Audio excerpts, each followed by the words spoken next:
yang terkasih, seperti kita ketahui, kita masih dalam sesi terakhir dari pembahasan tema besar ulang tahun Bhagawan yang ke-95, yaitu Happiness is Union with God. Jadi kebahagiaan sejati adalah bila kesadaran kita menyatu dengan Tuhan. Jadi malam ini akan ada presentasi terakhir dari grup 6 kemarin. Nanti kemudian akan kita lanjutkan dengan pembahasan besar kita, yaitu purity. Tapi sebelumnya kita sambut dengan hangat Profesor Suresh Green seperti biasa. Sairam, Prof.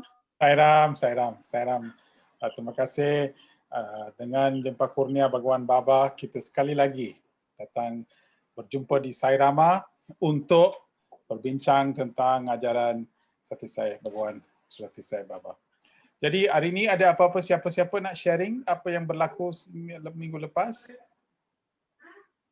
Sairam, Bapak Ibu, seperti biasa Prof. Suresh mempersilakan kita untuk bertanya atau mungkin berbagi pengalaman dalam menerapkan apa yang setelah beliau bagi untuk kita ya.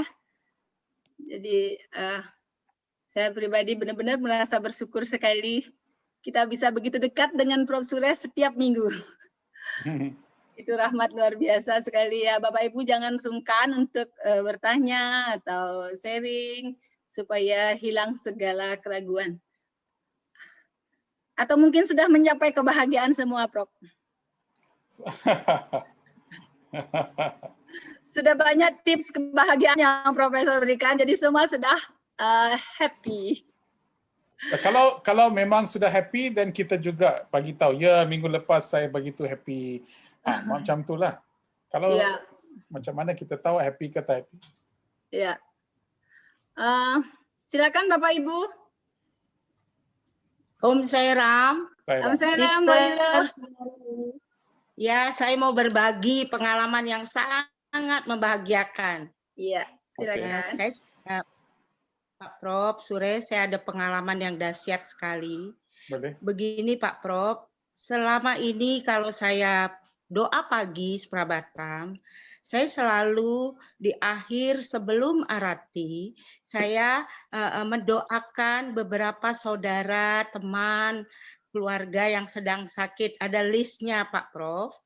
Nah, setelah itu, selain saya mendoakan list nama-nama teman yang sakit, saya biasanya tambahkan begini, Bhagawan, barangkali ada teman-teman saya yang saya tidak tahu sedang sakit, saya mohon Baba berkati mereka, blessing kesembuhan olehmu Bhagawan, begitu.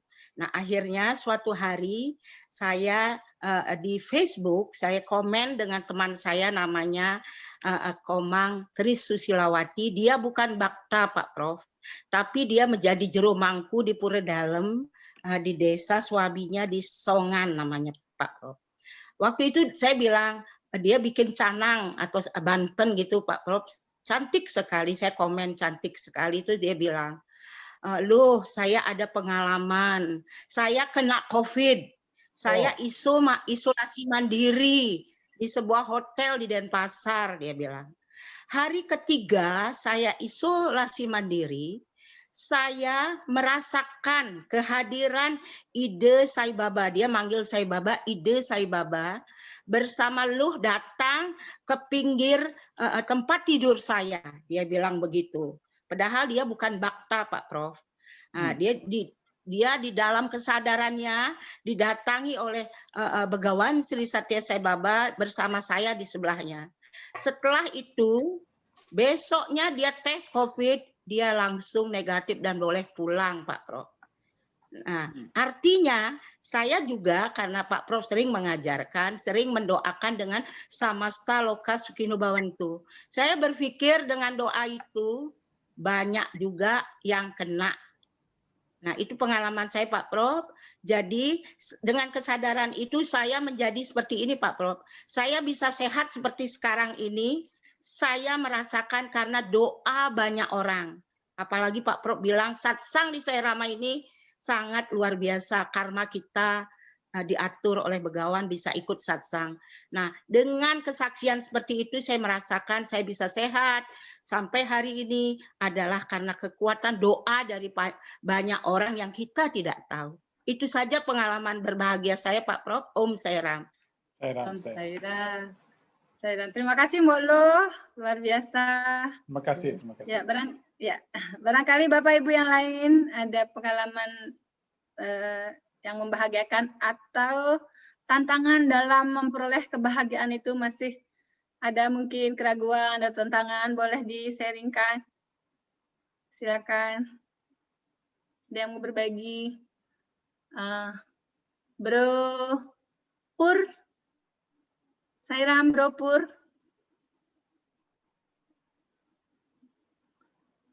Prof, maaf ini pada boleh. Ya, belum panas mesinnya, Prof. Boleh. Sairam, Bro Pur, adakah? Sairam. Saya dapat komplain karena nunjuk-nunjuk, jadi saya nggak berani tunjuk lagi. Ya. Jangan tunjuk saya takut bicara, katanya. Dia ngubungin saya gitu, Prof. Jadi ya, saya sekarang hati-hati nunjuk-nunjuk. Oke, Sairam, mungkin Sister Jangki, ayo sis. Ini pada menyembunyikan kebahagiaannya mungkin, Prof. Sairam sis. Belum ada pengalaman apa-apa ya, biasa-biasa aja. Oke, tapi selalu happy kan sis? Ya begitu, bisa ada kadang-kadang enggaknya sih, bukan enggak, masih ada turunnya. Oke, tidak apa-apa, Sister. Terima kasih. Nanti mungkin kita akan berbagi di sela-sela acara, Prof. Ya, boleh. Kita ya. boleh. Brother Suresh. Ya. Ya, Sairam. Oke, Bapak Ibu, terima kasih. Mungkin semuanya tidak sabar, ingin seperti yang disampaikan, ingin banyak dengar dari Prof. Suresh ini. Oke. Ya. So, terima kasih semua. Sekali lagi kita jumpa dan sekarang kita bincang tentang, kita sudah habis Happiness is Union with God. Kita sudah habis kan? Masih satu grup. Satu grup. Oke. Boleh, kita boleh dengar itu grup? Ya, oke. Sairam Bapak Ibu, kita kemarin ada dari buku 6 kita ada 3 grup, yaitu dari Bro Usli, dari Pak Putu Switra, dan sekarang Pak Putu Eka Putra. Kita akan dengarkan presentasi dari grup 3. Silakan Pak IGD Putu Eka Putra, Sairam. Sairam, boleh minta tolong beli Pur, share slide-nya beli. Sairam, siap Leka. Ya.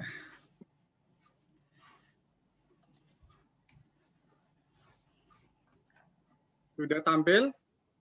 Ya, sudah beli Pur. Sudah. Di itu ya, slideshow kali ya.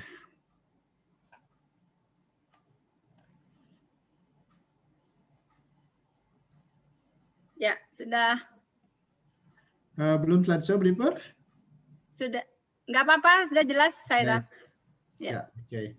Om Sairam, Bapak Prof. Suresh dan Bapak Ibu semuanya, ya, kami dari grup 3 kebagian judul Diri Kita Yang Sejati Adalah Kebahagiaan.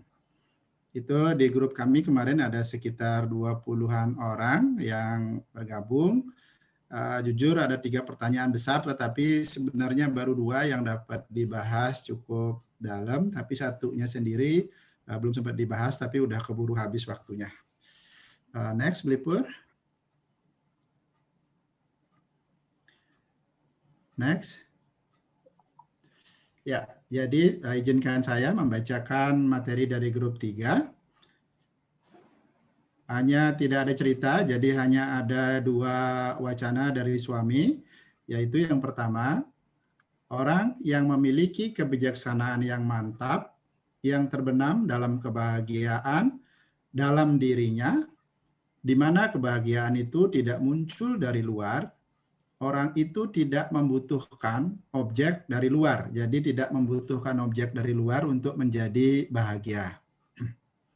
kebahagiaan ada pada setiap orang sebagai bagian alami dari diri mereka sendiri. Mereka yang memiliki kesadaran murni menemukan kebahagiaan tertinggi dalam realisasi diri mereka sendiri, yaitu sang diri sejati, yaitu Atma. Itu dari Gita Wahini bab 5. Kemudian berikutnya, suami bersabda, tidak ada yang bisa diperoleh kecuali kesadaran yang memang sudah ada seperti itu adanya. Cukup dengan menjadi, yaitu keadaan bahagia, damai, kebenaran, dan cinta kasih. Ini dari Satya Sai Speak, volume 11, bab 22. Ya, inilah materi yang diberikan pada kami. Kemudian pertanyaannya adalah, nah, nomor 1, tampaknya jika memurnikan diri kita sendiri, kita dapat menemukan lebih banyak kebahagiaan. Bagaimana kita bisa mencapai keadaan ini? Yang nomor 2, apa yang dimaksud dengan kebijaksanaan yang mantap? Dan yang ketiga, apa yang dimaksud dengan cukup dengan menjadi? Bagaimana cara mempraktekkannya? Jadi itu 3 pertanyaan yang yang harus kami bahas bersama. Ini jujur wacananya sangat-sangat dalam dan sangat-sangat berat, dan begitu juga pertanyaannya. Jadi di awal kemarin ya cukup panjang juga untuk bisa memancing para peserta untuk bisa mengemukakan pendapatnya. Nah, kemudian ini yang kami hasil diskusinya adalah sebagai berikut. Nomor 1, menjawab pertanyaan, tampaknya jika memurnikan diri kita sendiri, kita dapat menemukan lebih banyak kebahagiaan. Bagaimana kita bisa mencapai keadaan ini? Nah, nomor 1 kemarin dari sharing adalah bersadana secara rutin. Jadi ibarat seperti makan, itu tanpa terasa kita akan tumbuh tinggi. Jadi secara spiritual, sadana itu adalah sama dengan makan, yang akan membuat kita menjadi tumbuh tinggi atau menjadi dewasa secara spiritual. Dan salah satunya itu dengan mengurangi keinginan. Artinya apa? Jadi ibaratnya kalau kita misalnya ingin belajar berenang, tidaklah cukup hanya terus-menerus hanya membaca buku renang atau menjadi seorang profesor renang, tetapi tidak pernah mempraktekkannya, terjun langsung ke kolam renang dan belajar berenang. Jadi teori dan praktek itu sangat dibutuhkan. Nah, prakteknya sendiri itu adalah sadana. Jadi setelah nanti kita bisa berenang, pada saat itu barulah sebenarnya kita tahu apa artinya menjadi seorang ahli renang, gitu kan ya. Dan kebahagiaan itu juga seperti itu, pemurnian diri itu juga seperti itu. Jadi tidak hanya bisa kita menjadi ahli hanya dengan membahasnya. Tetapi yang jauh lebih penting, di samping membahas adalah langsung mempraktekkannya melalui sadana yang kita jalankan. Dan ini kembali kepada sabda suami yang dulu kita bahas di buku Purity is Enlightenment, di mana suami bersabda bahwa sudi itu akan mengantarkan kita kepada jenana siddhi. Jadi pemurnian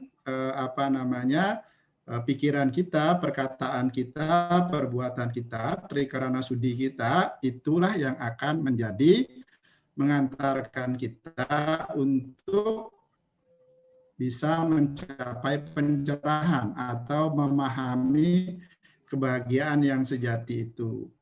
Maka itu untuk mencapai itu yang dibutuhkan adalah sadana untuk terus melatih diri seperti apa. Lihat di awal buku Purity and Enlightenment, suami bersabda bahwa lakukan apa yang aku ajarkan, hanya itu yang aku minta, itu sudah lebih dari cukup gitu. Artinya suami bilang lakukan, intinya itu adalah melakukan apa yang suami ajarkan, maka kebahagiaan itu akan kita rasakan dengan sendirinya. Itu yang pertama. Kemudian yang kedua, selalu melihat ke dalam, jangan mencari keluar. Jadi sumbernya itu ada di dalam diri kita. Jadi ini sesuai dengan juga istilah saya ya, see always inside, selalu melihat ke dalam diri kita, maka itu adalah nanti kita akan mendapatkan yang kita cari itu. Jadi, sorry Blipur Kak berubah-ubah. Ya. Bahwa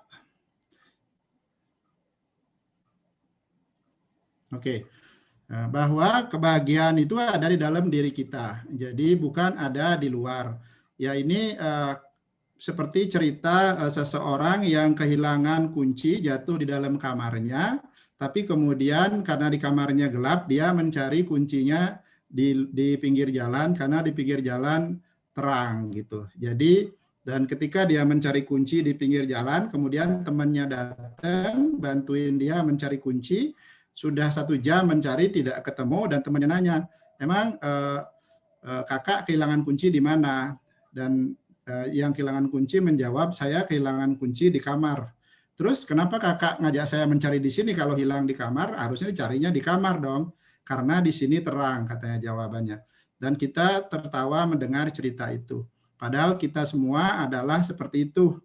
Jadi kita kehilangan kebahagiaan di dalam hati kita, tetapi kita mencari jawabannya di luar. Jadi mungkin kalau istri saya menjadi baik, saya akan bahagia. Mungkin kalau anak saya jadi baik, saya akan bahagia gitu. Jadi maka dari itu kembali suami mengingatkan, kalau kita kehilangan di dalam diri kita, maka kita harus melihatnya kembali ke dalam, mencarinya di dalam. Itu yang kedua. Yang ketiga, menjalankan dharma kita sebaik mungkin tanpa mengharapkan hasil.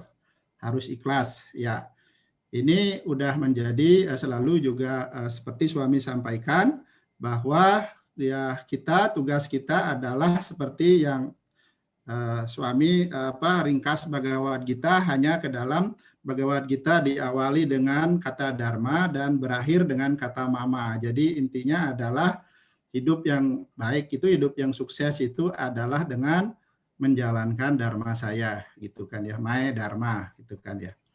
Kemudian yang terakhir, sepanjang kita memiliki keyakinan bahwa suami selalu mengasihi kita, kita akan merasa bahagia.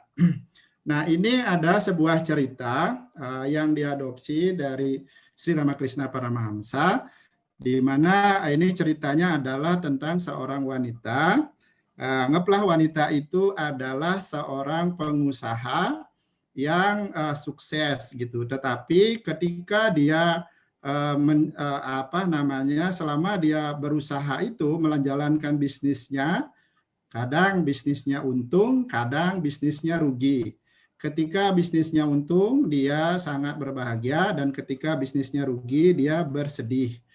Gitu. Tetapi saat ini setelah semuanya sukses, orang melihat bahwa wajah dia itu selalu damai, selalu tenang, selalu nampak bahagia, walaupun di bisnisnya itu kadang sukses, kadang gagal. Dan karena itu membuat para wartawan merasa penasaran. Wartawannya bertanya, wahai ibu, kenapa ibu bisa selalu tenang dan selalu berbahagia walaupun bisnisnya kadang naik, kadang turun gitu.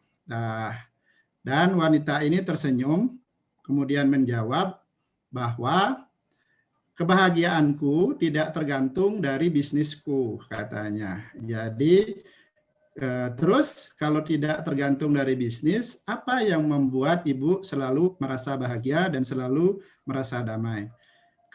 Ini adalah rahasia, kata beliau. Apa itu rahasianya? Beliau bilang, rahasianya adalah karena saya punya suami yang sangat baik, suami yang sangat mencintai saya, dan sebaliknya saya juga sangat mencintai suami saya. Kata beliau seperti itu. Jadi kebahagiaan saya adalah terletak pada keyakinan cinta kami yang sama-sama kuat. Suami saya seperti tadi, suami saya sangat mencintai saya dan saya juga sangat mencintai suami saya. Nah, ini adalah sebuah cerita perumpamaan di mana sebenarnya bisnis yang naik turun itu adalah kehidupan duniawi kita. Mungkin kita punya jabatan di kantor, punya jabatan juga di pemerintahan, atau punya bisnis yang sukses atau punya bisnis yang gagal, itu adalah simbolis dari bisnis yang kita tekuni. Nah, sedangkan hubungan tadi dengan suami yang saling sangat mencintai kita dan tidak pernah mengkhianati kita, yang menjadi sumber kebahagiaan kita, itu adalah simbolik dari hubungan kita dengan Bhagawan. Jadi harusnya kebahagiaan kita ditaruh di bahwa kita yakin bahwa suami selalu menyayangi kita, mencintai kita, melindungi kita, dan kita juga selalu melindungi suami. Yang kita pegang adalah suami, dan itulah menjadi pondasi hidup kita. Kalau urusan duniawi, urusan bisnis, urusan yang lain, bolehlah itu ada naik turun, mungkin bikin senang sebentar, sedih sebentar, tetapi kita tidak harus menaruh hidup kita di situ. Kebahagiaan kita di situ. Itu poin-poin yang dibahas di dalam pertanyaan pertama. Kemudian yang berikutnya,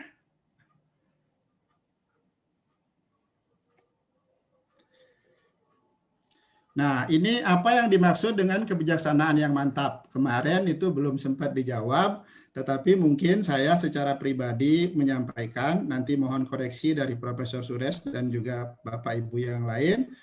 Kebijaksanaan yang mantap itu adalah keyakinan bahwa kita adalah Atma yang sejati itu, dan bahwa selama ini kita menggantungkan kebahagiaan kita kepada sesuatu yang di luar, di mana yang di luar itu pasti tidak permanen, gitu kan ya. Jadi ibaratnya kita berpegang kepada misalnya kepada batang kayu yang hanyut. Nah, itu hanya yang akan selalu terombang-ambing.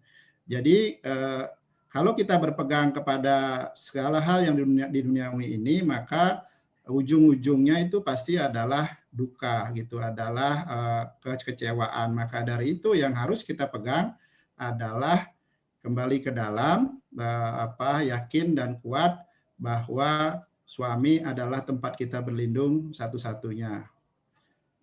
Next. Cukup dengan menjadi, bagaimana cara mempraktekkannya? Ya, kalau kemarin itu akan terjadi secara otomatis hasil dari terus-menerus untuk merenungkan suami. Jadi ini seperti latihan mobil yang akhirnya terbiasa. Jadi selalu kita merasa bahwa kita terhubung dengan suami, selalu kita merasa bahwa sebelum melakukan sesuatu, maka kita memohon kepada suami agar beliau bekerja melalui diri kita. Ini mungkin seperti sebuah cerita yang suami sampaikan kepada Joy Thomas, kepada para mahila di Amerika. Suami bilang, first be then do, gitu. First be then do. Jadi sebelum kita melakukan sesuatu, selalulah connect, selalulah kesadaran kita kepada Bhagawan, dan setelah itu barulah kita melakukan sesuatu, entah itu mengambil keputusan dan lain sebagainya. Jadi seperti itu. Ya, mungkin itu yang kemarin yang sempat kita bahas dari grup 3. Terima kasih, Sairam. Om Sairam, terima kasih Bu Eka. Sairam, Prof. Suresh. Sairam. Terima kasih. Jadi daripada pembentangan itu, adakah siapa-siapa nak ada soalan? Sairam, Bapak Ibu boleh bertanya, boleh kita diskusikan hasil dari grup 3 kemarin. Bapak Ibu silakan bertanya atau menambahkan. Ya, kalau menanggapi, monggo. Ya. Kalau boleh letak slide yang pertama, slide yang pertama tadi. Sairam melipur. Bapak boleh letak Ya. Balik slide. Ya, slide dipegang Bro Pur. Bro Pur, silakan Bro Pur. Ya, Sairam ada. Ya. Yang pertama sekali. Oke, yang bukan yang passage. Jadi, nomor 3, ya. Quote dari suami, quote dari suami. Itu dia. Ya, okey. Sekarang bila kita baca dengan ini, orang yang memiliki kebijaksanaan yang mantap, yang terbenam dalam kebahagiaan dalam dirinya, di mana kebahagiaan itu tidak muncul dari luar, orang itu tidak membutuhkan objek luar. Kebahagiaan ada pada setiap orang sebagai bahagian alami diri mereka sendiri. Menunjukkan bahawa di dalam Gita Wahini ini disebut bahawa kita tidak payah cari kebahagiaan daripada luar. Segala kebahagiaan itu muncul daripada diri kita. Dan diri kita sebenarnya mempunyai banyak kebahagiaan itu kerana disembunyikan di dalam sanubari kita ialah Atma. So, sinaran Atma lah yang akan memberikan kita kebahagiaan. So, apa yang kita dimaksudkan di sini ialah kalau kita selalu mau cari kebahagiaan daripada Atma, inilah cara bagaimana kita harus boleh hidup dengan kebijaksanaan. Kebijaksanaan artinya kita boleh hidup di dalam dunia. Ini betul, ini salah. Apa yang harus buat, apa yang tak harus buat. Tetapi ada sesuatu yang di dalam hati kita bahawa mereka tahu bahawa saya akan hidup di sini hanya sebentar sahaja. So, saya haruslah bertungkus lumus buat apa-apa yang saya buat. Tetapi di dalam semuanya saya harus mencari kebahagiaan kerana kebahagiaan itu ialah alam semula jadi diri saya. Itulah sebenarnya apa yang dimaksudkan kerana dengan segala apa yang kita buat, kita harus merasa bahagia. So, ini apabila kita mempraktikkan di dalam kehidupan kita, kita selalu akan mempunyai kebahagiaan di dalam semua pelaksanaan atau semua aktiviti, kita akan merasa bahagia. So inilah apa yang ditunjuk. Tetapi sekarang kita mau cari halangan-halangan dan cabaran-cabaran untuk mempraktikkan ini untuk para bhakta sekalian. Ya, Sairam. Ya, terima kasih Prof. Suresh. Terima kasih. Ya, Bapak Ibu silakan menyampaikan pertanyaan atau komentar. Ini memang topiknya agak berat ya. Sairam, silakan Bapak.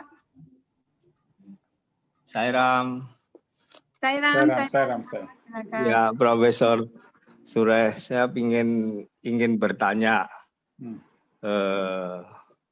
memurnikan diri sendiri itu saya juga mengerti, bisa menyadari dan tidak terlalu susah dengan hasil-hasil yang sekarang kita bekerja karena memang semua sedang terpengaruh.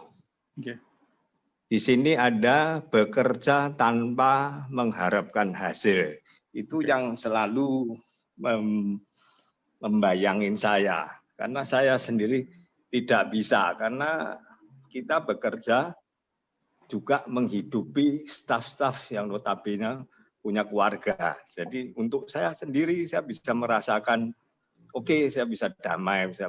Tapi tidur itu bisa memikirkan bagaimana ya 3 bulan lagi, bagaimana setengah tahun lagi untuk pekerjaan saya ini, karena ada staf dan keluarganya juga yang kita bersama-sama membangun pekerjaan ini untuk kehidupan ya.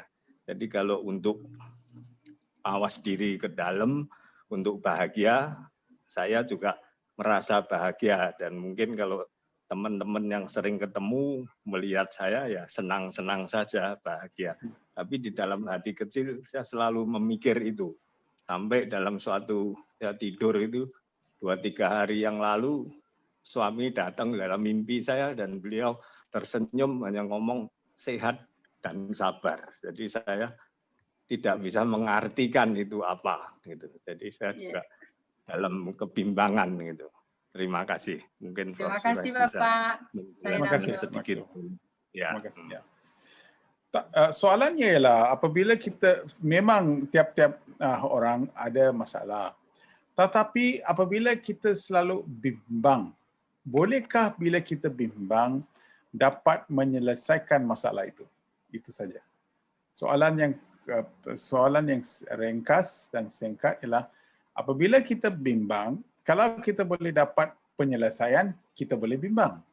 Tapi kalau kita bimbang, dan masa itu banyak diambil untuk bimbang, tapi tidak ada apa-apa penyelesaian ataupun apa-apa solusi, maka masa itu sahaja yang buang, dan ini akan juga bawa kesihatan yang buruk kepada kita. So kalau boleh kita cuba cari penyelesaian.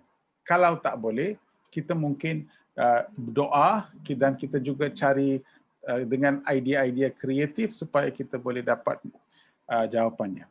Tetapi kalau kita bimbang, maka kesempatan untuk cari solusi itu tidak akan berada bersama dengan kita. So itu dia punya itu. So cari untuk mengapa kita spiritualis, apa yang kita akan buat. Okey, suami ini ada masalah, suami itu ada masalah.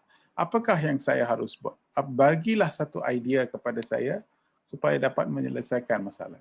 Jadi banyak kali di dalam saat-saat yang kita tidak tahu, idea itu akan bangun di dalam diri kita. Apabila laut di atas itu tidak bergelombang, bila kita tenang, bila kita tidak ada anxiety, kita tidak ada panik dan sebagainya, maka masa itulah di dalam keadaan yang begitu senang sekali, kita boleh mengalami, kita boleh mendapat solusi kita. Saya Ram Prof. Suresh. Bagaimana misalkan kita punya harapan agar orang-orang di sekitar kita bahagia. Jadi untuk kebahagiaan diri sendiri mungkin kita bisa gampang mewujudkannya. Tapi kita juga ingin orang lain di sekitar kita bahagia. Bagaimana memulainya? Karena juga kita punya tanggung jawab terhadap orang-orang di sekitar kita. Gitu. Ya, pada mulanya kita harus bahagia. Dan apabila kita bahagia dan kita rasa senang, bila kita dekat dengan orang yang tidak bahagia pun, mereka akan dapat vibration kita. Maka ini adalah satu sewa yang begitu baik sekali. Kalau kita sendiri boleh faham dan tahu apa arti itu kebahagiaan, dan kita ambil tindakan untuk hidup sebagai seorang bahagia, maka di dalam dunia ini satu orang sudah kurang bimbang, satu orang sudah kurang anxiety. Itu pun sudah satu sewa yang begitu banyak sekali. Dan apabila kita boleh sampai ke tahap itu, maka kita boleh tolong orang lain untuk mendapat kebahagiaan mereka masing-masing oleh kerana kita. Tapi kalau kita sendiri bimbang, risau dan sebagainya, jenis apa pertolongan yang kita boleh beri kepada orang lain? Ya, saya Ram. Jadi pertama kita mesti tenang, happy, sehingga kita bisa inspire others untuk happy. Ya, Prof. Ya. Ya. Ya. Saya Ram, Bapak. Oke. Ya, saya Ram. Ya, saya pun bisa kalau di kantor tenang, biasa. Tapi kalau pas sendirian itu rasanya galau gitu. Kalau pas ngadepi orang saya bisa ketawa biasa saja. Karena untuk pribadi saya sendiri mungkin materi saya tidak kurang, tapi saya memikirkan kelanjutan orang-orang di sekitar saya ini yang menjadi beban saya. Yang itu nggak bisa. Kadang-kadang pas sendirian, kalau pas ketemu orang ini go ahead nggak apa-apa, tapi kok pas sendirian, pas saya berdoa, tentu saya terus berdoa minta dan mengusaha yang lain ini, tapi masih belum terlihatan cahaya yang bagus. Oke, saya Ram, terima kasih, Prof. Suresh. Terima kasih. Ya, saya Ram, Bapak, terima kasih. Bapak Ibu yang lain silakan menyampaikan pertanyaan tentang pemaparan grup 3 tadi. Bapak Ibu silakan. Kita ada hari ini kita breakout workshop kan? Kita 4 kumpulan ke hari ini? Enggak, Prof. Kita langsung ke purity, kita yang slide purity itu, Prof. Ya, tapi dalam purity kita kena buat workshop kan? Enggak, Prof. Langsung. Oh, langsung. Only one room. Oke. Ya. Oke, Bapak Ibu mungkin ada yang bertanya. Kita sama-sama ketahui kita berada di situasi yang sangat sulit boleh dibilang saat ini, berhadapan dengan pandemi, banyak yang kehilangan pekerjaan, banyak sekali ya, ada yang sakit, kena musibah, belum lagi bencana alam, begitu banyak. Nah, Prof. Suresh, bagaimana kita di tengah situasi yang kita sebut sulit lah, kita memang berhadapan benar-benar ada kita kehilangan banyak saudara-saudara kita juga yang sampai meninggal karena musibah ini, banyak yang sakit cukup lama belum pulih. Jadi kita merasa sedih dan prihatin melihat situasi itu. Bagaimana kita membangun semangat, membahagiakan gitu kembali. Ya, Situasi sulit sekali. Ya, sebenarnya saya pernah mengatakan bahawa kalau betul-betul kita juga dalam keadaan meditasi, dalam sesi meditasi di dalam rumah masing-masing, kalau kita selalu buat meditasi dan sebagainya, maka kalau kita tenang dan bahagia, sewa yang baik sekali ialah untuk bawa sinaran kebahagiaan ini kepada semua orang daripada bilik meditasi itu. Ini adalah satu sewa yang begitu baik sekali. Tapi untuk berbuat demikian, kita harus faham bahawa hati kita tidak harus gelisah, tidak harus panik, tidak harus bimbang. Dan dengan hati yang baik dan murni, kalau kita doalah kepada orang-orang yang dapat COVID, doalah untuk dunia, doalah sesuatu yang selalu memberikan keceriaan kepada dunia. Itu satu tugas kepada kita. So kita sendiri mesti tahu di dalam dunia ini, dalam keadaan yang begitu teruk sekali, semua kita terlibat. Tetapi kalau ada orang dalam bangunan itu ada api, semua orang lari, ada seorang yang belum lari lagi, tapi dia tiba-tiba dengar orang lain jerit, dia pun sanggup pergi dan tolong. Adakah dia dapat apa-apa? Tidak. Bukankah dia bimbang? Bimbang juga. Adakah badan dia panas? Panas juga. Tapi masa saat itu pun dia mau tolong orang lain. So, pertolongan yang macam itu, pertolongan yang kita boleh buat sekarang ialah kalau kita sendiri berbahagia dan tenang dan berikan sinaran kebahagiaan ini kepada orang lain, saya rasa inilah sewa yang terbaik sekali dan terbest sekali.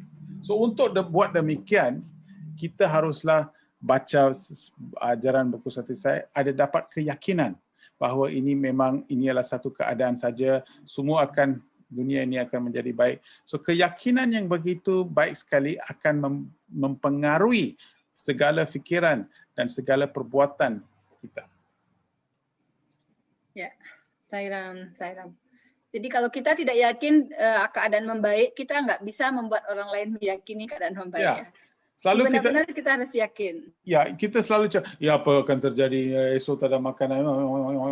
Kita selalu cakap, dan orang lain kita bimbang, orang lain lebih bimbang daripada kita. Dan ketika tiba-tiba satu lagi orang masuk campur perbincangan, dia lagi bimbang.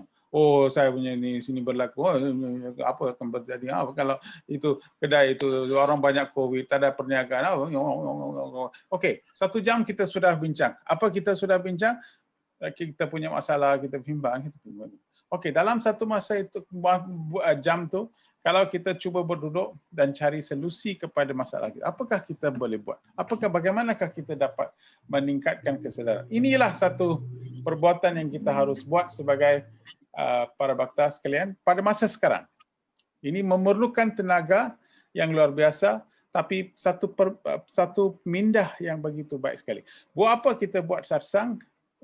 Satsang ialah untuk dapat kekuatan dan keyakinan. Untuk apa? Untuk masuk ke gelanggang perang.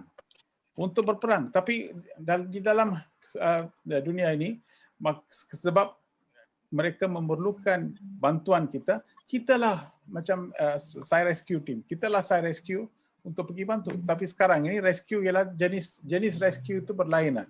So mungkin kita tidak boleh beri makanan dan sebagainya. Tapi untuk diri, kalau kita boleh sanggup memberikan masa dan tenaga, maka ini merupakan satu sewa yang baik sekali.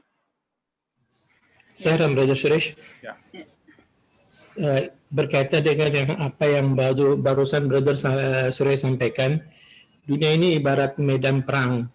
Dan di saat COVID ini, banyak sekali orang-orang terzolimi. Terzolimi means banyak sekali orang jadi korban keadaan walaupun mereka dalam keadaan benar. Misalnya kehilangan pekerjaan, kehilangan hak-hak mereka hanya karena mereka orang kecil atau karena mereka orang tidak sanggup berbuat apa-apa. Nah, di saat kita memiliki sebuah jabatan, kita mempunyai sebuah kemampuan, untuk membela mereka, apa yang harus kita lakukan? Kalau kalau you lihat di chat, saya ada masukkan sebuah pertanyaan untuk Brother Suresh. Okay. To bear injustice is as much a sin as to do injustice, according to Guru Nanak. You know Guru Nanak, right? Yeah. Because Guru Baba said, membiarkan orang melakukan kejahatan itu sebuah dosa. Tetapi kalau kita tahu orang itu melakukan kejahatan dan kita membiarkan, itu dosa yang lebih besar. Padahal kita mampu untuk membela hak-hak orang itu. Bagaimana pendapat Bro Suresh perihal hal ini? Sairam. Ya, kepada soalan pertama, kalau kita betul-betul boleh bangun dan buat sesuatu, mesti kita buat. Sebab pertolongan ataupun sewa kepada penduduk-penduduk yang mungkin memerlukan bantuan kita, harus kita pergi. Penduduk, Brother Suresh. Jadi ini kejadian di sebuah perusahaan, ya, sebuah perusahaan di mana orang-orang kecil itu dikeluarkan begitu saja, ya, karena mereka adalah orang-orang yang tidak mempunyai pendidikan mungkin, atau mereka adalah orang-orang yang bisa dianggap gampang aja diremehkan, dikeluarkan aja begitu aja, atau orang mendapat perlakuan yang tidak adil. Ya, padahal kita melihat mereka mendapat perlakuan tidak adil. Kita tahu mereka mendapat perlakuan tidak adil. Apakah kita harus duduk diam membiarkan mereka mendapat perlakuan tidak adil? Karena kalau kita mau ikut pendapat spiritual, membuat sesuatu yang tidak adil adalah dosa. Tapi dosa lebih besar adalah membiarkan orang lain melakukan sesuatu yang tidak adil, kemudian kita diam. Itu dosa lebih besar. Ya, jadi untuk ambil tingkah laku, kita mesti dengan kebijaksanaan buat sesuatu supaya kita boleh dapat penyelesaian. Mungkin kita boleh berduduk bersama dengan management team ataupun kita bawa lebih kesedaran kepada organisasi itu dan sebagainya. Ini semua ialah sewa supaya benda ini mungkin tidak berlaku ataupun mereka kurang faham apa pasal ini berlaku. Jadi apa yang kita boleh buat pada saat-saat ini ialah untuk bantu meningkatkan kesedaran tentang benda ini dan bawa satu penyelesaian. Tetapi bukan kalau ini kepala batu, Brother Suresh. Kalau ini kepala batu, misalnya hanya mementingkan diri sendiri, hanya ingin menyelamatkan keuangan perusahaan, hanya ingin supaya dia tidak keluar duit lebih banyak, hanya ingin kepentingan diri sendiri, dan tidak mau mengerti apa yang harus kita lakukan. Ya, kalau boleh berlaku, ini organisasi terlalu banyak di dunia ini, ada banyak benda yang berlaku. Kadang-kadang banyaknya kita tidak tahu. Tetapi apabila kita diberitahu, kita tahu, kalau kita boleh buat sesuatu, cuba buatlah kalau boleh. Boleh buat, Brother Suresh. Kita boleh buat, berarti kita harus berhadapan sama orang yang melakukan penzoliman terhadap orang-orang lain. Pertanyaan saya hanya simpel. Kadang-kadang kan di dalam pelajaran suami yang Brother Suresh berikan, kita harus memberikan cahaya, kita harus sabar, kita harus menyerahkan semuanya kepada suami. Iya, kalau itu terjadi kepada, artinya persoalan-persoalan kecil nggak jadi masalah, tapi ketika menyangkut persoalan besar yang kita melihat orang tertindas, orang terzolimi, dan kita mampu untuk membela mereka, apakah kita harus diam? Tetapi apa yang mesti tahu ialah benda-benda kecil sahaja menjadi besar. Benda yang besar itu muncul dari mana? Benda yang kecil. Kalau tidak dikawal sampai sudah jadi besar, baru kita lihat tindas, kemudian kita react kepada aspek itu.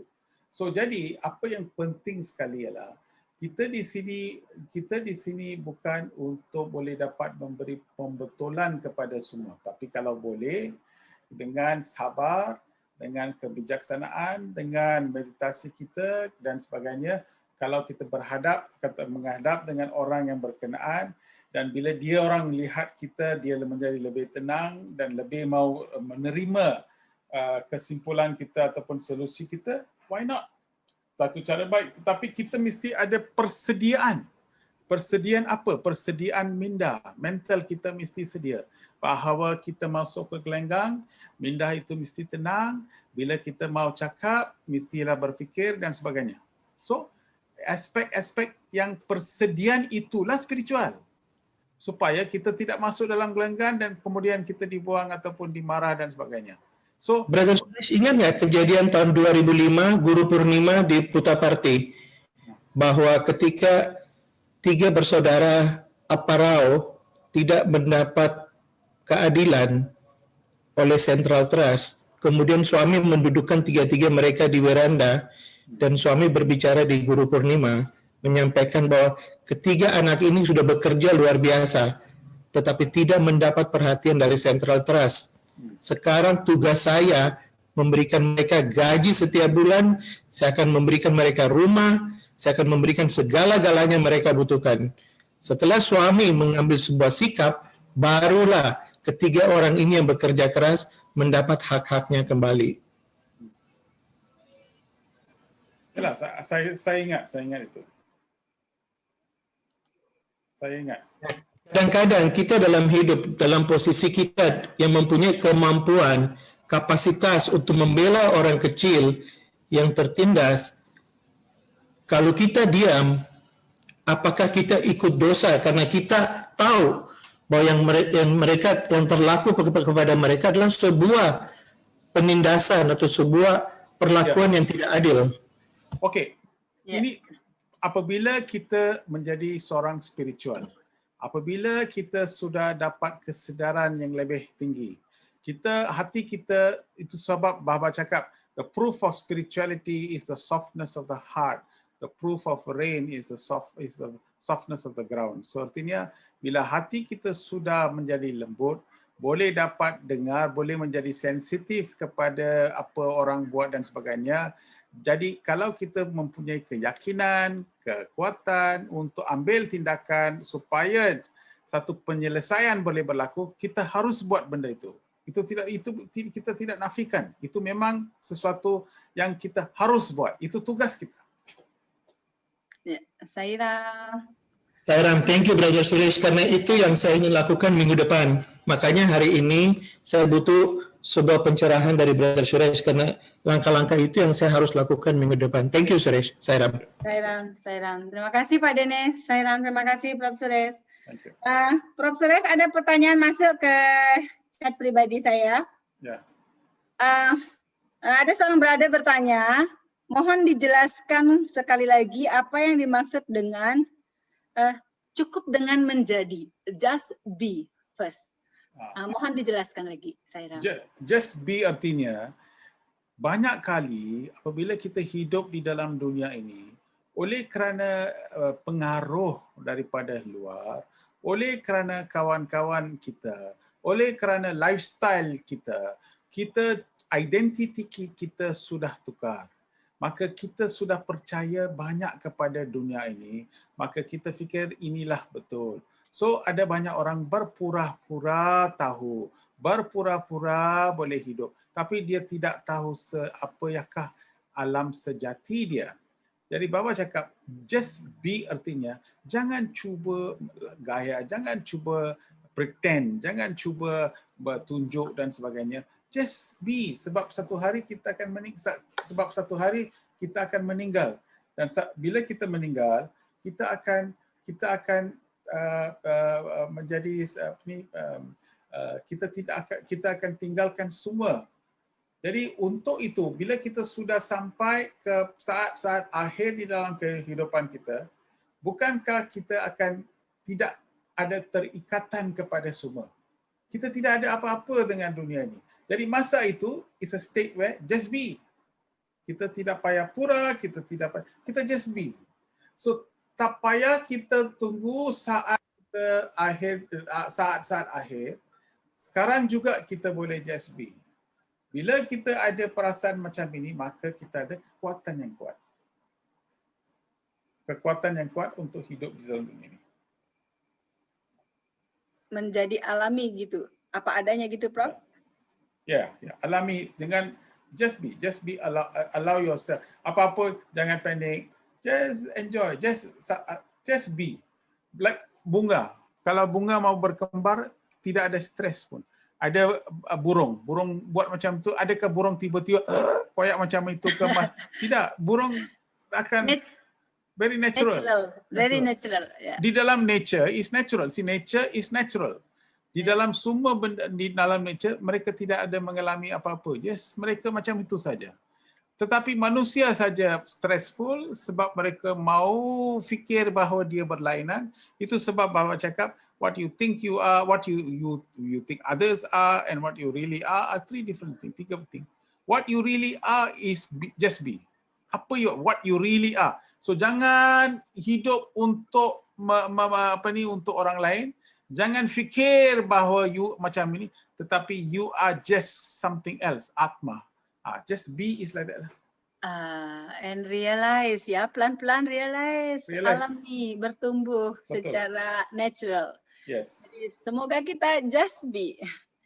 Nanti ini jadi moto kita sekarang, Prof. Just be. Just be be. natural. Belajar dari alam, semua tumbuh alami, nggak ada yang pura-pura. Ya. Daripada alam kita boleh belajar banyak. Hari itu dalam banyak benda yang kita boleh belajar. Daripada sungai, Swami cakap sungai itu akan mengalir kepada laut.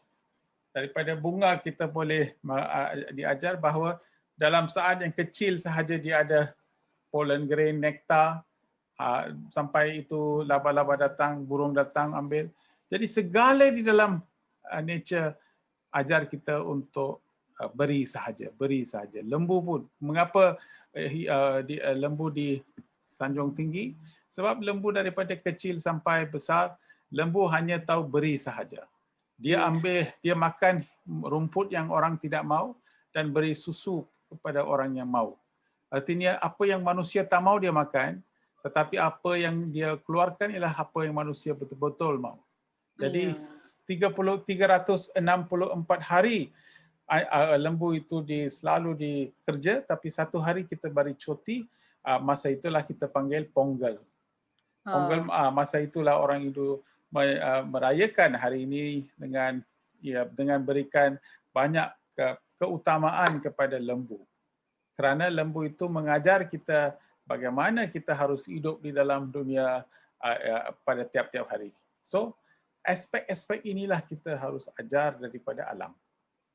Ya, belajar dari pohon, bahkan memberikan perlindungan bagi yang mau menebangnya, ya, Bro. Ya, betul. Ya. Tapi tidak belajar dari kakak tua. Pemburu datang sudah diserap.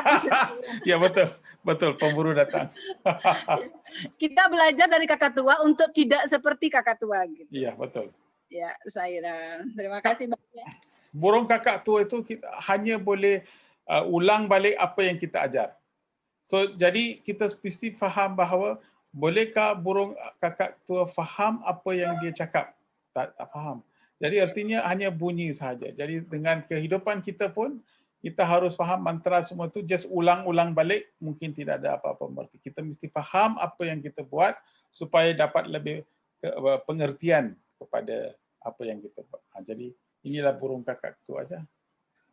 Ya, jadi ingat kita tahu apa yang kita tahu dan realize apa yang kita tahu. Ya, betul. Ya. Saya paham. Tipsnya banyak, Prof, tapi merealisasikannya susah ya, Prof ya. Kalau mau realisasikan satu sahaja, isi hari-hari kita fikir alamat kita ini, saya minta Tuhan, okey Tuhan datang, saya duduk dalam penjara saya doa kepada Tuhan, Tuhan bagi televisyen, Tuhan bagi kapet, Tuhan bagi semua Tuhan bagi. Tapi minta satu saja, Tuhan, keluarkanlah saya daripada penjara saya. Itu saja. Apa you bagi saya semua dalam penjara? So, jadi untuk melepaskan diri daripada penjara kita, orang cakap ini mukti, moksha dan sebagainya. Inilah sebab betul-betul apa yang kita harus menuju. Especially setelah bertahun-tahun dengan suami, 20 tahun, 30 tahun, kalau hasrat tidak mau keluar daripada penjara, maka kita hanya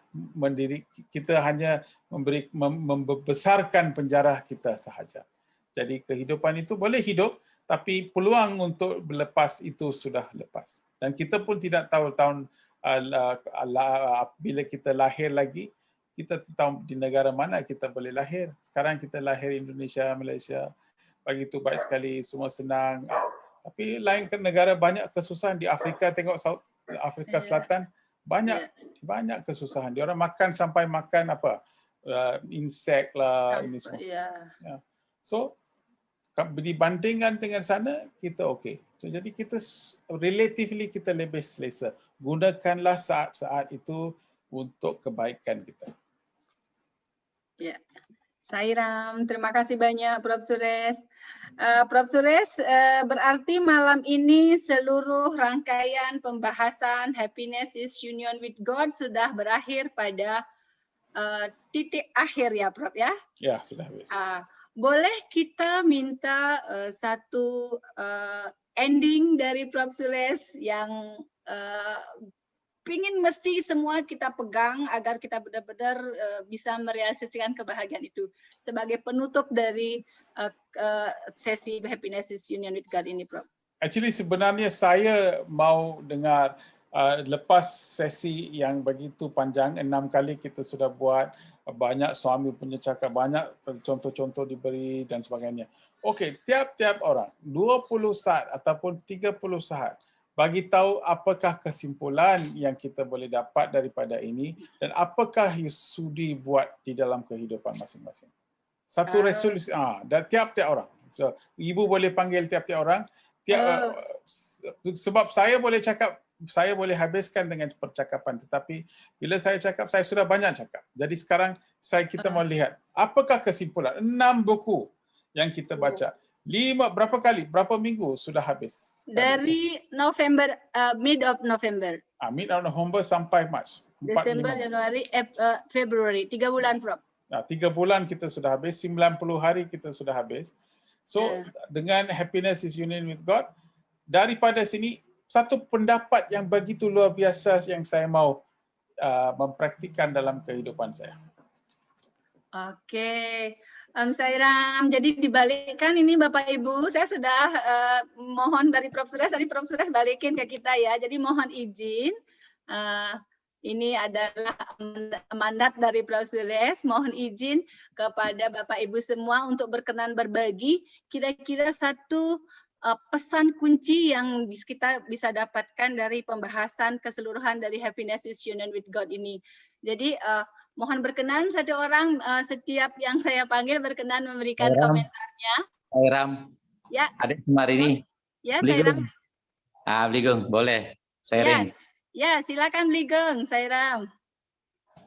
Sairam menanggapi apa yang disampaikan tadi, justru kasusnya Brother Dennis sangat menarik sekali untuk disimak.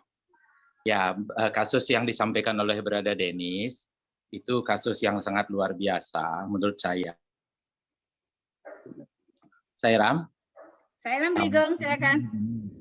Ini adalah hal yang sangat realistis. Pada saat Brother Dennis melihat ketidakadilan yang terjadi pada satu perusahaan misalnya ingin memperjuangkan anak-anak kecil yang mungkin tidak berdaya, ini adalah kesadaran spiritual yang tumbuh. Jadi inilah saatnya kita memanage spirituality dengan benar. Catatannya begini, satu, Brother Dennis melihat satu poin berjuang, saya sangat setuju. Jadi itulah bentuk spiritualitas yang sebenarnya di dunia ini, karena kepedulian. Yang kedua, catatannya adalah harus melihat manajemen konflik, posisinya di mana. Kalau memang mempunyai bargaining power, artinya ada kaitan dengan perusahaan itu, sangat penting untuk dengan metode apa diperjuangkan. Tetapi metode yang secara umum, yang kita pahami secara sederhana setelah mengikuti sesi Union with Happiness is Union with God ini, adalah kita mempergunakan cara-cara saya. Jadi pada saat berjuang, harus how to keep control, bagaimana tetap anandam. Saat berjuang, bukan berarti kita diam, kita berjuang dengan anandam, kita bawa suami senyum suami kita bawa, vibrasi suami kita berjuang, dan kita ucapkan, suami saya punya niat mulia untuk memperjuangkan anak-anak suami untuk mendapatkan pekerjaan, keadilan ini. Jadi saya hanya instrumen, kaulah yang banyak berbicara. Jadi yang diajak berjuang diberikan vibrasi juga. Artinya dibangkitkan kesadaran spiritualnya, sehingga pada saat nanti, di sini letaknya tadi, kenapa kita tidak terikat dengan hasil, sehingga kita tidak akan emosional. Jadi kalau toh tidak berhasil perjuangannya, berarti kita tetap anandam, karena usaha itu sudah mencapai karma. Jadi itu yang saya bisa pahami, sehingga kita semuanya akan memperoleh anandam. Gagal atau sukses hanya duniawi, tetapi secara spiritualis tidak ada yang gagal. Karena di dalam Bhagavad Gita disebutkan, tidak ada satu kekuatan pun di dunia ini yang bisa menghalangi karma memperoleh pahala. Jadi tetap perjuangan Bro Denis menjadi sangat mulia, walaupun mungkin ini mohon maaf saran dari adik Kesawa untuk Bro Denis. Jadi dalam perjalanan tidak akan ada emosional, tidak akan marah. Kalau seandainya pun perjuangan itu harus sampai ke ranah hukum, karena pengalaman kami dengan mengingat di tempat Sairama ini, pada saat mohon maaf pengalaman pribadi, pada saat pernah berperkara, walaupun perkaranya gagal. Jadi orang yang kami ajak berperkara itu, kami keluarga besar, mereka keluarga besar, mempertahankan sebidang tanah milik leluhur kami. Nah, saudara-saudara kami, sepupu dan sebagainya, setiap ketemu dengan yang diajak berperkara, mereka emosional. Tapi saya beri contoh begini, pada saat kita bertemu, kita tetap artinya silaturahmi. Saya mengatakan kepada salah satu yang diajak berperkara, Anda memainkan peranan bahwa Anda mempertahankan kebenaran, kami juga mempertahankan kebenaran. Jadi apapun hasilnya, maka hukumlah yang akan berbicara. Artinya keep anandam, love tetap dijalankan. Itu yang saya dapatkan secara umum, sehingga untuk sampai hari ini handy-handy sajalah hidup kita. Sairam. Sairam, sekarang Bapak Ibu kita beri kesempatan semua peserta untuk berbagi. Saya yakin setelah 6 kali pembahasan kita dapatkan 1 poin yang mesti kita pegang dalam langkah kita ke depan. Terima kasih Ligong, terima kasih Pak Denis. Sairam, saya mulai panggil-panggil ya. Kita waktu cuma sebentar. Saya persilakan yang ada di depan saya, terbaca di layar saya. Adik Sister Hema, Sairam. Sis Hema, cantik. Ini ada yang masuk ke japri saya, bahwa dari apa yang disampaikan selama 6 pembahasan 6 buku tadi, yang paling menyentuh adalah bahwa setidak-tidaknya setiap hari akan bertambah orang yang dicinta. Jadi ini tips yang dipegang. Jadi nggak usah panjang-panjang. Satu orang bisa bilang bahwa mulai sekarang saya akan menambah daftar orang yang saya cintai. Yoi, Sairam luar biasa ini. Sairam, ada yang mau menambahkan? Sairam, beli Eka Pramudia. Ada 1 tips, setiap orang mesti boleh bicara 30 detik aja, nggak apa-apa. Silakan beli Eka. Saya setelah 6 minggu ini meyakinkan dengan beberapa pengalaman bahwa kebahagiaan itu tidak diatur oleh siapapun, tetapi oleh diri saya sendiri. Yeay, terima kasih Bleka, Sairam. Jadi kebahagiaan itu ada di tangan kita. Ya, bukan karena orang lain, bukan karena kejadian apapun. Luar biasa Bleka. Jadi yang 1 tadi adalah tambah hari tambah 1 orang yang dicinta. Jadi dengan otomatis yang dibenci akan berkurang. Terus Eka bilang kebahagiaan tergantung pada dirinya sendiri. Luar biasa. Sairam, Bapak Ibu siapa lagi? Sister? Sairam, saya deh. Oke, ya, Sairam, kalau saya yang sangat melekat dan coba sudah dilakukan lumayan konsisten adalah tidak membesarkan hal-hal yang kecil, kemudian bisa memilih mana yang penting sehingga tidak terlalu stres ya, tidak terlalu lelah juga mengerjakan banyak hal. Jadi bisa enjoy. Iya, Wah, ini tipsnya ini yang dicatat banget oleh Sister Ayu, tidak membesar-besarkan hal yang kecil, tapi mengecilkan hal yang besar ya. Tapi membesar-besarkan badan boleh ya. Ya, boleh tuh, boleh. Oke, Bapak Ibu dari Sis Ayu luar biasa ya, tidak membesarkan hal yang kecil. Aduh, hidup sementara kata Prof. Sures. Oh, sementara, ingat kematian dan ingat Tuhan. Aduh, saya jadi mengulang Prof. Sures ya. Nah, itu dari saya yang paling terngiang-ngiang di telinga saya adalah untuk mencapai kebahagiaan itu adalah kita semua hanya sementara. Terus nanti yang harus kita ingat adalah kematian, semua akan mati. Dan ingat Tuhan. Itu kalau saya. Oke, terima kasih Sis Ayu. Jangan membesar-besarkan hal yang kecil. Bapak Ibu yang lain bebas. Mau komentar apa? Sis Hema, kau sudah. Ya, terima kasih. Maaf ini telat ngerespon. Tidak apa-apa. Yang sedang saya jalani dan selama mengikuti Sairama walaupun bolong-bolong, maaf, saya sedang belajar melis bersyukur dengan apa yang belum saya punya. Satu sisi saya belajar untuk bersyukur dan satu sisi saya belajar untuk memotivasi diri saya. Jadi saya bersyukur dengan apa yang belum saya punya. Wah, ini unik ini. Biasanya kita bersyukur karena sudah punya. Ini belum punya sudah bersyukur. Jadi syukur duluan ya. Ah, hebat banget. Sis Ayu tolong dicatat ya komentarnya, ini luar biasa sekali. Ya, pasti sudah sambil dicatat. Ini bisa bersyukur karena tidak punya loh. Ya, kalau biasanya saya bersyukur ini sedang belajar. Wah, sambil memotivasi kita.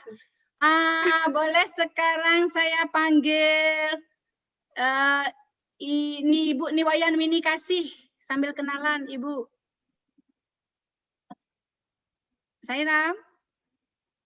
Atau Sister Ida duluan deh, Ida. Sairam Ida. Sairam Mode. Ya, boleh tipsnya. Catatan yang didapat, poin penting yang didapat.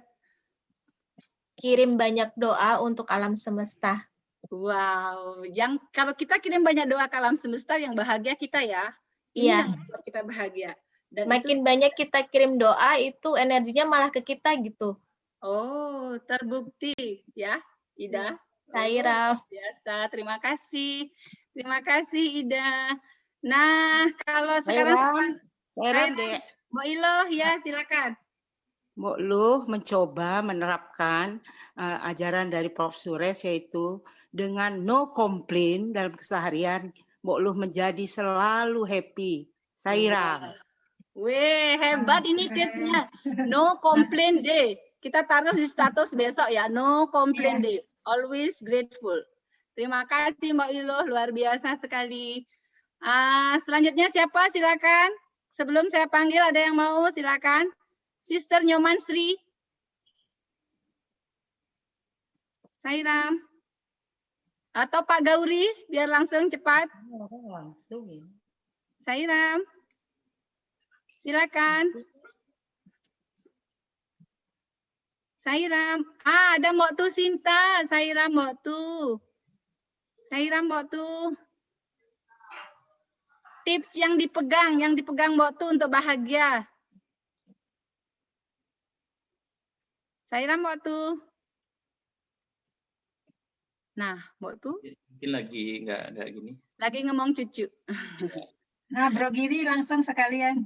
Oke, Bro Giri. Sairam, Bro. Ya, Sairam. Bahagia dapat peserta lebih dari 100 nih. Sairam bahagia kan gitu sebenarnya. Ya, Sairam nggak.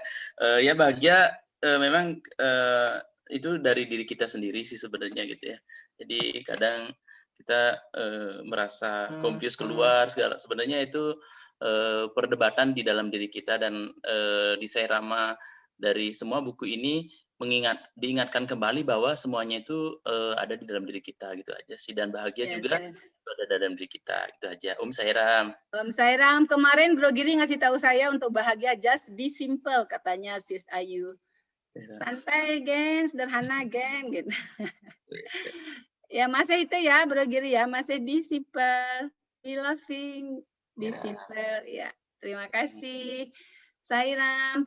Sister Mansa, adakah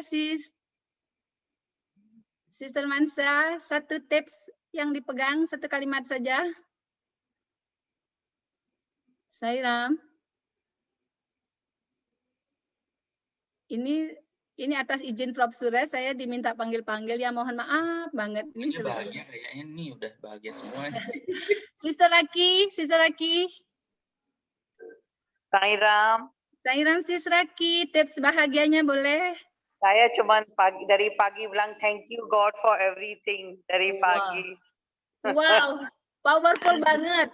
Jadi dari pagi thank you God for everything. Ini luar biasa sekali nih, Sister. Oke, Very Sairam. powerful. Thank you so much, Sairam. Nah, Sister, saya ini sister terus ya. Bro, Pak Dewa Surayasa, Sairam, tips bahagianya. Sairam, kada. Semua ada waktunya, nggih. Nggih, Kalau saya mungkin simpel aja, bahagia itu sederhana ketika kita bisa tulus, ikhlas, dan bisa cukup. Jadi segalanya cukup gitu aja. Satu cukup, dua cukup. Kalau saya. Selalu merasa cukup. Terima kasih Pak Dewa, Sairam. Sairam, 1 menit lagi ya, kita masih ada waktu sebentar lagi sebelum nanti Prof. Suresh yang menambahkan. Bro, Prof. Sutapa, Sairam, Prof. Sairam sis.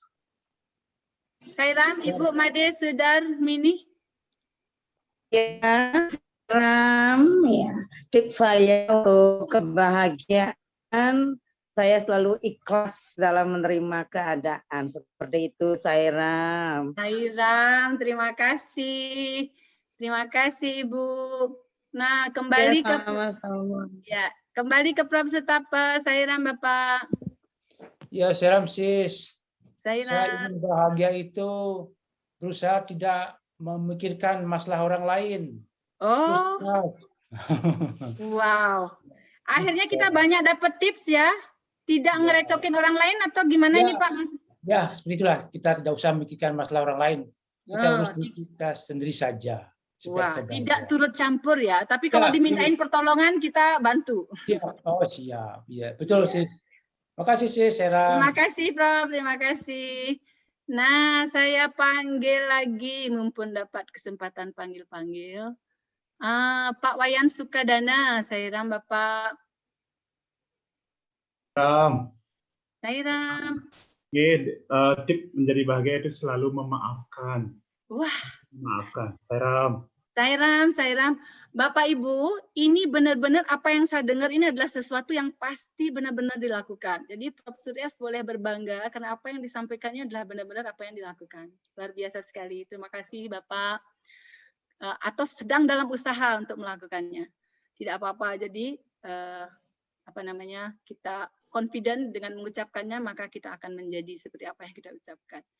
Jadi saya sekarang panggil lagi Sister Rianita. Sambil kenalan, Sis. Boleh dengar suaranya? Oke. Atau Mbak Putu Swantini. Sairam, Mbak tuh. Sairam. Sairam, Mbak Endah. Daripada dipanggil, saya maju duluan. Ya, luar biasa. Terima kasih. Saya mencoba untuk menerapkan apa yang disarankan untuk bila setiap dikasih waktu berusaha untuk melayani. Terima kasih Mbak Endah, sehat selalu. Dengan melayani Mbak Endah, semoga selalu sehat, terbebas dari penyakit. Sairam. Nah, sekarang saya lanjut lagi ya. Bu, Sairam, ada dari Pak Ketua ini. Oke, nanti itu di giliran ujung-ujung. Oke, siap. Sairam, sis. Sairam, silakan, Sister. Bahagia itu simpel, sis. Ya, Sister Zita. Bersyukur aja dan melihat orang yang tidak mencintai kita itu bahagia. Wah, luar biasa ini. Melihat orang yang tidak mencintai bahagia. Kita bersyukur. Iya, itu saja. Terima kasih, Terima kasih, Sister. sis. Sairam. Nah, sekarang saya, oke. Bro Nyoman Mertana, beli Nyoman, Sairam. Boleh tips bahagianya tadi? Sairam. Sairam beli. Ya, Sairam. Sairam. Ini Setelah dapat banyak dari Prof. Suresh, yang mana kita pegang? sudah dapat banyak sekali, ya. Poinnya adalah saya sangat tertarik sekali dengan apa yang disampaikan pada minggu lalu, ya, tentang tahu itu, ya. Oh. Jadi di sana kan ditekankan bahwa dia tahu kalau dia tahu, kan itu adalah orang yang bijak, dan ikutilah orang itu. Yeah. Terus dia tidak tahu kalau dia tahu. Ini adalah orang yang tidur, bangunkan orang itu. Jadi kesannya ini adalah kita menilai orang. Nah, untuk kita melihat ke dalam, nah ini harus, ini saya berusaha untuk mengganti dianya itu menjadi saya. Nah, jujur saja selama ini saya merasakan bahwa saya tidak tahu bahwa saya tahu. Nah, fokus yang saya sedang lakukan sekarang adalah dan ke depannya dan terus menjadi renungan adalah saya akan berusaha tahu bahwa saya tahu. Nah, itu fokus perjuangannya adalah saya akan berusaha untuk tahu bahwa saya itu tahu. Nah, ini aja. Terima kasih. Terima kasih Beli Nyaman dan merealisasikan apa yang ketahui, ya. Selamat berjuang Beli Nyaman. All the best, Sairam. Siap. Sairam. Oke. Nah, sekarang kita sudah 9.25. Giliran sekarang Bapak-bapak para Dewan Ketua untuk menyampaikan tips singkatnya berbahagia. Mohon maaf ada gangguan di laptop saya, nggak bisa baca chat. Apakah Beli Putu Switra bisa bergabung atau Bro Usli? Ada di chat, Pak Ketua nulis di chat. Oke, sis. Oke. Ya. Ini dari Pak Bahagia. Ketua. Tips bahagianya, Mas, dikirim tadi di WA saya. Tips bahagia dari Pak Putu Switra. Masih bisa bersyukur melihat matahari pagi. Wah, luar biasa. Kita setiap hari dapat sinaran matahari, lupa bersyukur ya. Kita mulai hari dengan melihat matahari. Terima kasih Beli Putu. Bro Wijay, Pak Wijay, Sairam, ada tips bahagianya Bapak? Sairam, terima kasih.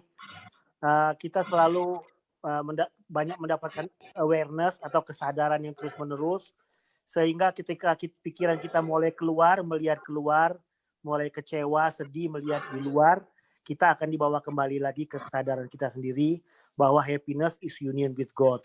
Sehingga kita kembali melihat ke dalam lagi dan kita akan happy lagi. Barangkali itu simple, Sairam. Sairam, terima kasih Bapak. Bro Usli, Sairam, Bro Usli. Bro Usli ada bersama kita, Sis Ayu. Ini layar saya ketutupan, ada gambar global, nggak ngerti. Sairam. Oke, Bro Usli. Bro Ashok.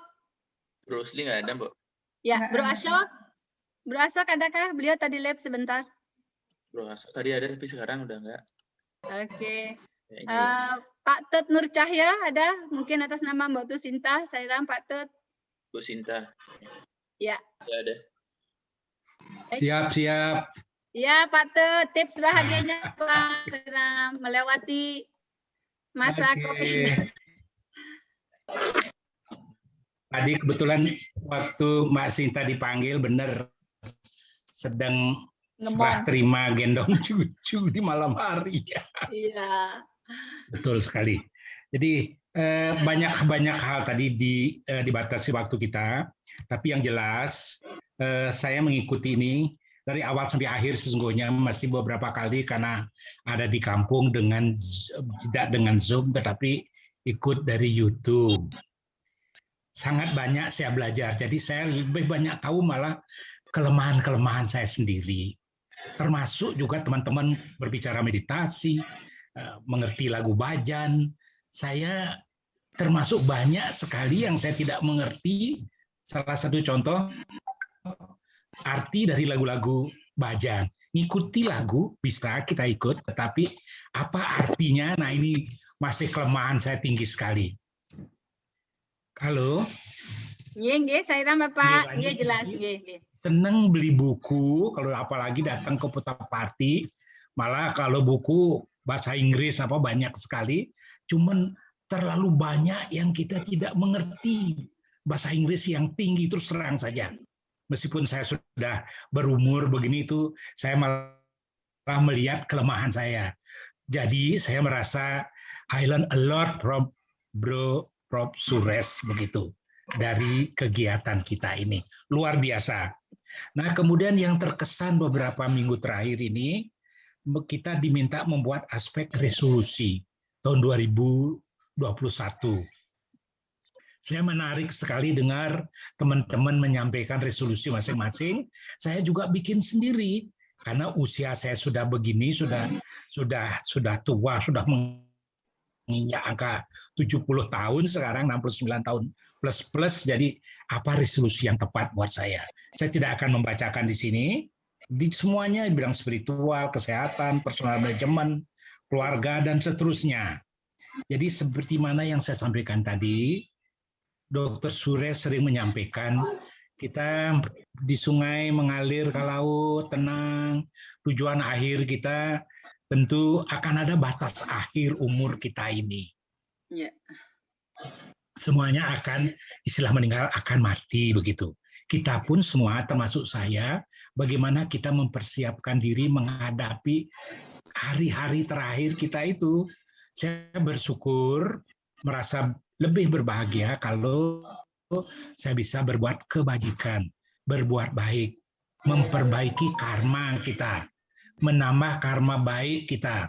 Kalau kita sudah merasa berbuat yang cukup, barangkali kita sama sekali tidak boleh merasa khawatir untuk menghadapi kematian.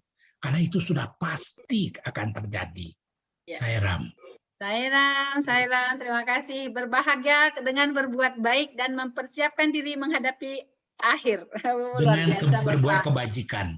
Ya, mantap. Menambah karma baik. Terima kasih. Sudah dicatat sama Sis Ayu. Terima kasih banyak Bapak Sairam. Sairam sekarang boleh minta singkat dari Pak Denis, Sairam. Sairam, Pak Denis. Wajib, tips kebahagiaan adalah kita wajib masih diberikan sebuah matahari pagi oleh suami untuk membuat sesuatu untuk orang lain.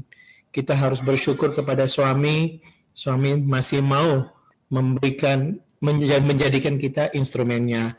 Dan kita harus lebih bersyukur lagi karena Profesor Suresh Govin mau membantu kita setiap minggu. Sister Sumarini walaupun sakit juga tetap kerja non-stop. Brother Eka pun walaupun dalam keadaan demam tinggi, sacrifice-nya, pengorbanannya luar biasa. Nah, ini yang perlu kita belajar.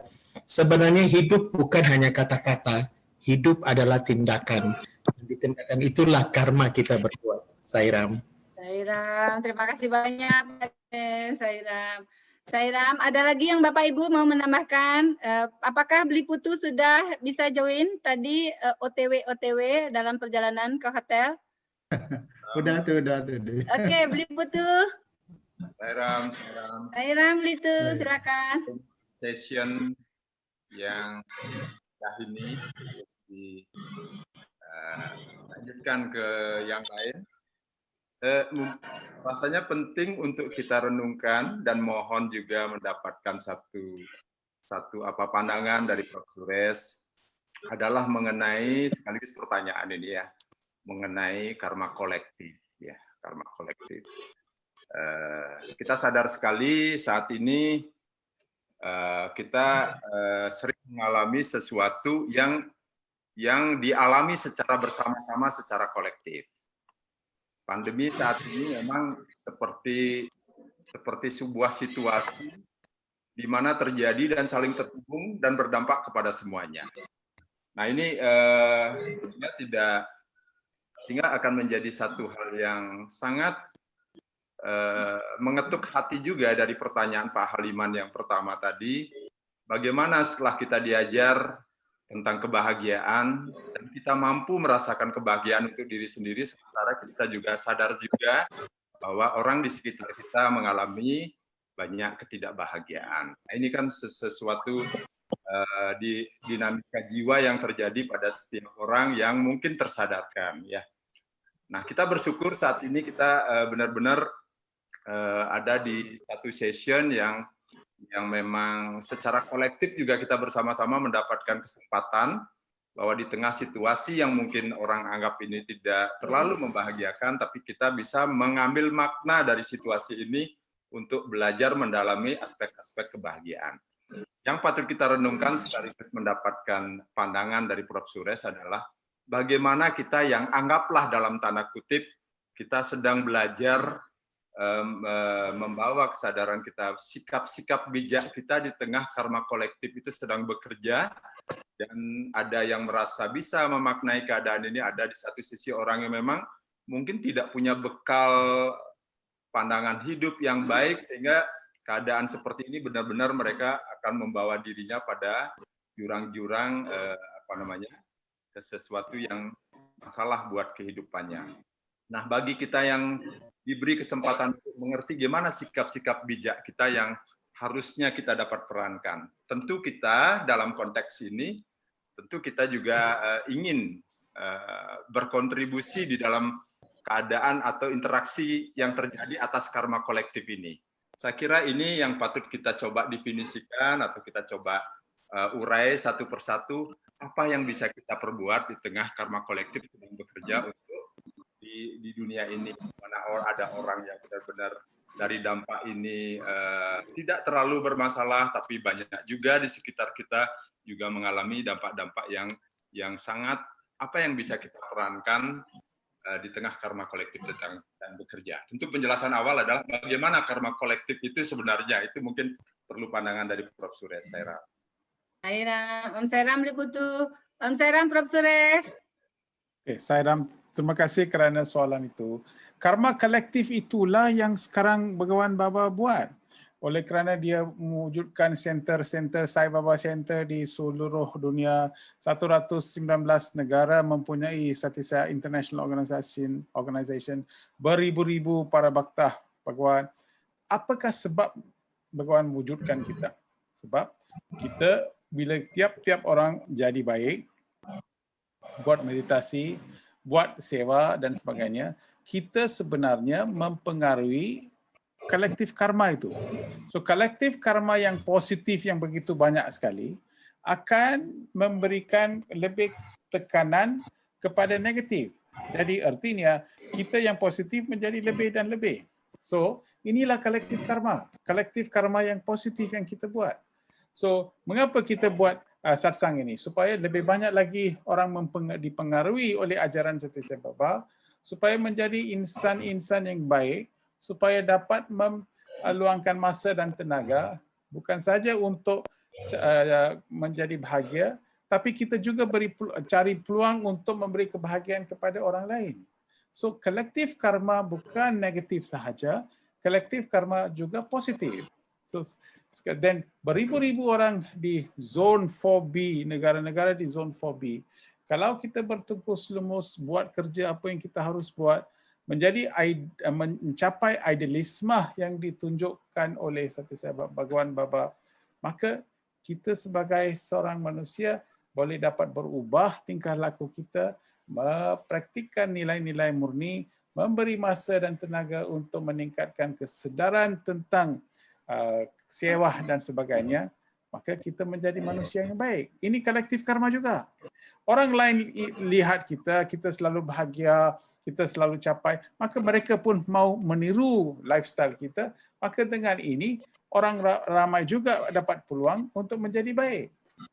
So, memang kolektif karma itu ialah satu subjek yang begitu baik sekali, yang begitu banyak sekali, tapi asasnya ialah bahawa kita mesti berbuat berbanyak lagi supaya kita dapat menyebarkan ajaran Satisai Baba kepada masyarakat dan sebagainya. Ini bukan mengajar mereka supaya boleh dapat ini, tetapi mereka haruslah meningkatkan kesedaran untuk nilai-nilai murni. Ya. Sairam Britu, Sairam. Ya. Oke. Ya, terima kasih banyak Prof. Suresh. Om Sairam. Prof. Suresh, tadi seperti itu yang disampaikan oleh teman-teman. Komentar dari teman-teman para peserta. Banyak sekali bagus-bagus dan very applicative ya. Very good, very nice. Jadi kaget juga ya bisa bersyukur dengan apa yang belum didapat gitu. Ya, selalu memaknai hidup dengan berbagi, luar biasa sekali. Bagus. Jadi sesi yang kita lewati selama 3 bulan pembahasan Happiness is Union with God, saya yakin memberikan dampak yang besar sekali. Bapak Ibu semuanya, kita bersyukur sekali akhirnya kita sudah dapatkan tips yang luar biasa banyak dari Profesor Suresh Gowin. Ini syukur sekali ya beliau yang begitu sibuk, luar biasa, begitu rendah hati, bergaul, begitu dekat jadinya tanpa jarak dengan kita semua dan menerjemahkan dengan sangat sederhana ajaran Bhagawan untuk kita bisa terapkan dalam kehidupan kita sehari-hari. Jadi bukan lagi sesuatu filosofis jauh, tapi kita bisa praktekkan benar-benar dan hayati dalam kehidupan kita sehari-hari. So terima kasih sangat banyak-banyak Prof. Suresh. Semoga selalu diberkati oleh Bhagawan untuk membimbing kita semua. Sekali lagi Bapak Ibu semuanya, terima kasih banyak. Kita akhiri sesi ke-41 Happiness is Union with God. Minggu depan kita akan kembali ke pembahasan Purity is Enlightenment bersama Profesor Suresh Gowin. Kita akhiri pertemuan malam ini dengan hening sejenak dan doa Samasta Loka Sukhino Bhavantu.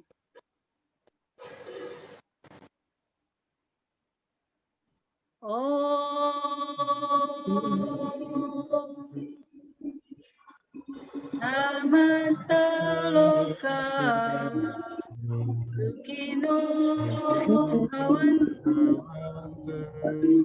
Samasta Loka Sukhino Bhavantu. Samasta Loka Sukhino Bhavantu.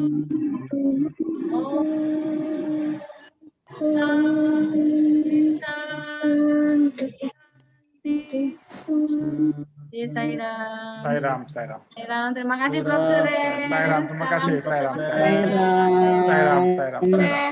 kasih. Sairam. Terima kasih banyak. Salam bahagia. Bapak Ibu mohon berkenan ada beberapa pengumuman. Pertama adalah kami mengucapkan selamat merayakan Tahun Baru Chinese New Year. Ya, Happy New Year untuk semua Gongsi Facai. Semoga berbahagia selalu buat kita semua dan seluruh teman-teman yang merayakan. Semoga selalu berada dalam kasih dan limpahan rahmat Bhagawan. Silakan Bro Giri untuk menyampaikan beberapa pengumuman. Sairam. Sebelum pengumuman mungkin berdoa dulu ya Mbak ya. Gimana? Untuk kita untuk saudara-saudara kita yang masih sakit, mereka yang pimpin ya. Pak Tutwiana khususnya. Ya benar Bapak sekarang Bapak sama Ibu ya beliau ini. Ya. Om Sairam beli putu Om Sairam mohon berkenan memimpin kita semua untuk berdoa bagi semua saudara-saudara kita, para sesepuh kita yang sedang sakit, tertimpa musibah, kehilangan anggota keluarga dan sebagainya. Sairam, silakan beli putu. Om Sairam. Sairam. Mari kita satukan doa kita pada suami, tentu kepada semuanya, tapi lebih khusus sesepuh kita yang sangat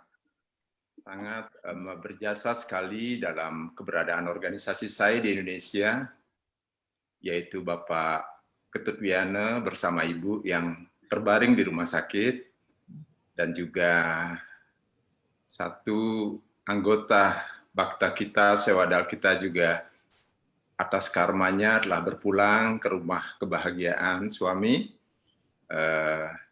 dan mungkin ada yang mengalami keadaan yang masih juga mengalami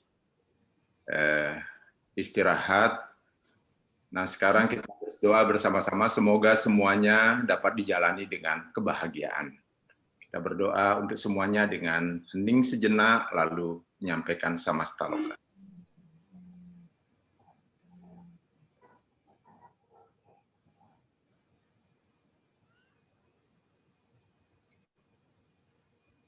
Samasta Loka.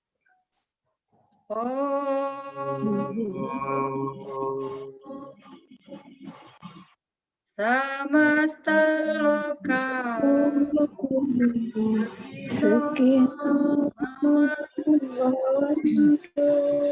Samasta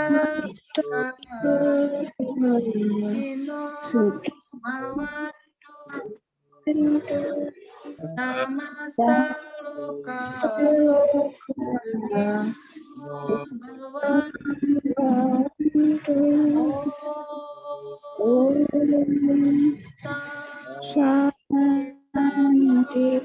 Santi. Sairam, terima kasih Liputu. Semoga kebahagiaan di hati kita selalu terjaga. Sairam. Om Sairam.